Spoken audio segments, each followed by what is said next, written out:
¿Cómo están mis queridos hermanos?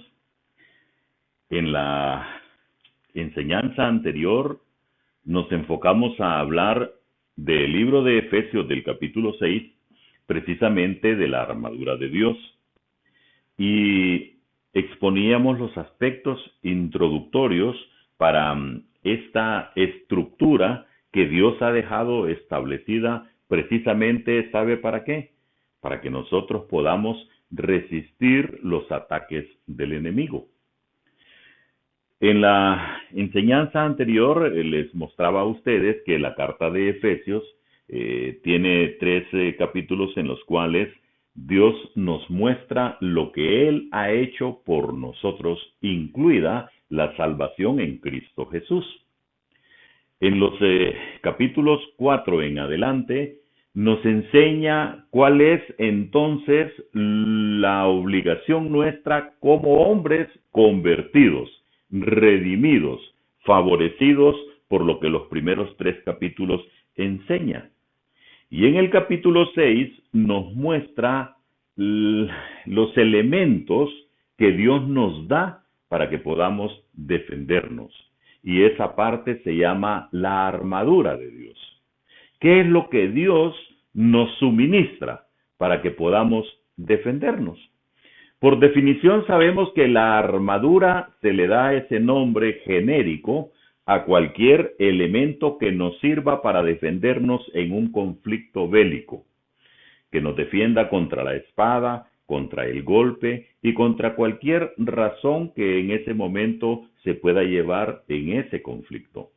En este preciso instante, si usted pone sus ojos cerrados y se imagina un soldado romano, entonces usted va a pensar en esa armadura que es la que está hablando no en una literalidad, sino en un sentido figurado para que todos pudieran entenderlo.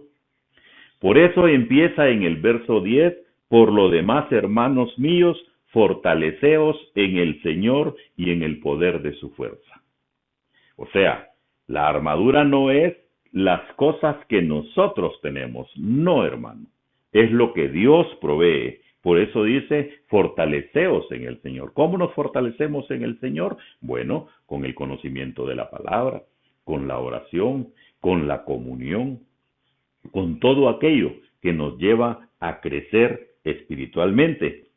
En el verso 14 dijimos, estad pues firmes, ceñidos vuestros lomos con la verdad y vestidos con la coraza de justicia. 2 elementos importantes, la verdad y la justicia. Mientras tanto, en el versículo 15 dice, y calzados los pies con el apresto del evangelio de la paz. Aquí está, mire hermano, el poder y la fuerza del creyente, la palabra de Dios. Por eso dice, calzar los pies. ¿Para qué sirven los pies, hermano? Para caminar. ¿Cuándo caminamos? Cuando llevamos algo a algún lado, cuando llevamos la palabra y calzado los pies con el apresto del evangelio de la paz. Y mire qué importante que aquí Pablo hace un señalamiento que debemos de poner cuidado. Porque el evangelio, o sea, la buena nueva de salvación, siempre va a producir, siempre va a tener ese efecto pacificador y de paz en nosotros. Porque en primer lugar nos pone en paz con Dios. En segundo lugar nos pone en paz con los que están alrededor nuestro. Y en tercer lugar nos pone en paz con nosotros mismos porque no tenemos cargas. Nunca la palabra de salvación va a llevar en sí conflicto ni va a llevar en sí batalla. Por eso dice, y calzado los pies con el apresto del evangelio de la paz. 16, sobre todo, tomad el escudo de la fe. Y este escudo de la fe, así como en la figura que les pedí que se imaginaran, este escudo es el que retiene todos los golpes. Y está hablando aquí Pablo precisamente de que ese escudo es la fe. Esa fe maravillosa que nos hace crecer, tanto en el conocimiento como en la confianza que hemos depositado en nuestro Salvador y Redentor personal.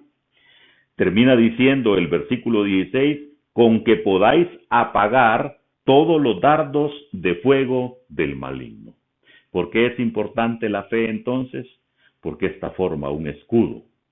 Porque esta literalmente y figuradamente forma un escudo con el cual apagamos los dardos de fuego del maligno. 17. Y tomad el yelmo de la salvación. Cuando dice tomad el yelmo de la salvación, nos está diciendo hay que apropiarse de esa bendición linda de la salvación en Cristo Jesús, porque ésta se convierte en el yelmo para nosotros. ¿Qué es el yelmo? Es lo que podríamos llamar lo que protege nuestra cabeza. Y la espada del Espíritu, que es la palabra de Dios. La espada del Espíritu es todo aquello que está contenido en esta Escritura. Porque, como dice Timoteo, toda la Escritura es inspirada por Dios. Esa inspiración es divina. Tomad el yelmo de la salvación y la espada del Espíritu, que es la palabra de Dios. Y el verso 18 nos impone, nos enseña una preciosa, pero comprometedora realidad. Orando en todo tiempo. ¿Por qué digo comprometedora? Porque es un compromiso que adquirimos por el amor que ahora hemos desarrollado por la palabra. Orando en todo tiempo. Orar en todo tiempo es hacerlo en el tiempo bueno y hacerlo en el tiempo malo. Hacerlo en alegría, hacerlo en tristeza. Orando en todo tiempo, con toda oración y súplica en el Espíritu.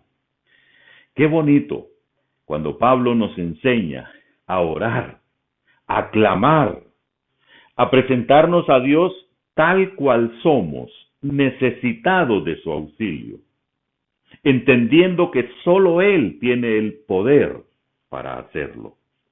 Orando en todo tiempo, con toda oración y súplica en el Espíritu, y velando en ello con toda perseverancia. Velar es no dormir, es tener los ojos siempre abiertos con toda perseverancia, es haciéndolo de una manera estructurada, haciéndolo de una manera en la cual, aunque toque estar repitiendo, hacerlo, perseverancia y súplica por todos los santos. ¿A qué santos se refiere aquí? A los hermanos en la fe, santificados posicionalmente por el poder del Señor Jesucristo. Y por mí, termina diciendo Pablo, a fin de que al abrir mi boca me sea dada palabra para dar a conocer con denuedo el misterio del Evangelio. Entonces, cuando Pablo dice, él no está actuando en su poder, él no está actuando en la capacidad oratoria que él tiene, no, sino que dice que al abrir mi boca me sea dada palabra. ¿Por quién le será dada la palabra? Por el Espíritu Santo, que es el que guía nuestras acciones, para dar a conocer con denuedo, o sea, con ánimo, con ahínco, el misterio. ¿Cuál es el misterio? Que Cristo es el Salvador del mundo, y el Evangelio es precisamente esa buena nueva de salvación, que Cristo pagó por nuestros pecados. 20, y aquí viene una parte muy interesante, por el cual dice, soy embajador en cadenas. Mire, Pablo está dándonos aquí una lección tremenda, porque nos está hablando de una serie de cosas tan profundas, pero ¿sabe dónde está él? Está en la cárcel, hermano. Por eso habla de que soy embajador en cadenas, soy un representante de Cristo, pero aquí en la tierra amarrado por estas cadenas. Pero no lo hace con amargura, sino que más bien dice, y con esto termina, que con denuedo hable de él como debo hablar. ¿Qué es denuedo? Hacerlo, aunque así se esté cayendo lo que se esté cayendo. Hacerlo, aunque no lo quieran escuchar a uno.